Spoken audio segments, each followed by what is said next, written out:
Hello साଙ୍ଗମାନେ जय जगन्नाथ। तो आज चली आसी अड़सपुर होता मीना बजार। तो मो पीसी नानी घर अड़सपुर तो मुझे 2 दिन रही एंजॉय करने चली आसी।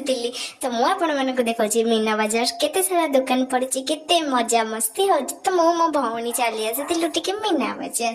तो आपण मैंने भी जब चाहते मीना बजार आसपे तो अड़सपुर थी रोड साइड बजरंग मंदिर टिके पछक ही मीना बजार पड़ी। तो आपण मैंने आसतु मो पर ढेर सारा मजा करतु जिनस किणतु एंजॉय करतु दोली रे बसतु खुशी खुशी घर को जातु।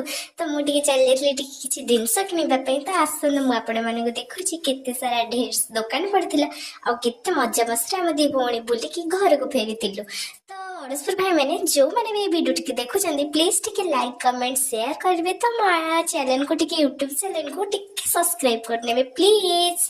तो आम ये विचार पड़ा डोली रे बसबू कि नहीं। तो फाइनाली आम दी भौणी जिद्दी करके दोली रे बसई पड़िलु। तो दोली रे बसिकी पुणी टी भोक लगे दोली रे बस आसी खाए पकईचु। तापर पुणी चलिलु 60 वाला टिकेट काटी दोली रे बसवाई। तो दोली रे बसिकी एंजॉय लगे बहुत खुशी लगे। तापर मेलोडी देखी टिके स्नैक आइटम खाईदेलु। आम सहित बादल भी पलि आसी मीना बजार देखापी।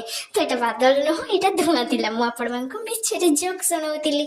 तो आम टे पुणी देखु केते जोर दोली रे बुलूची।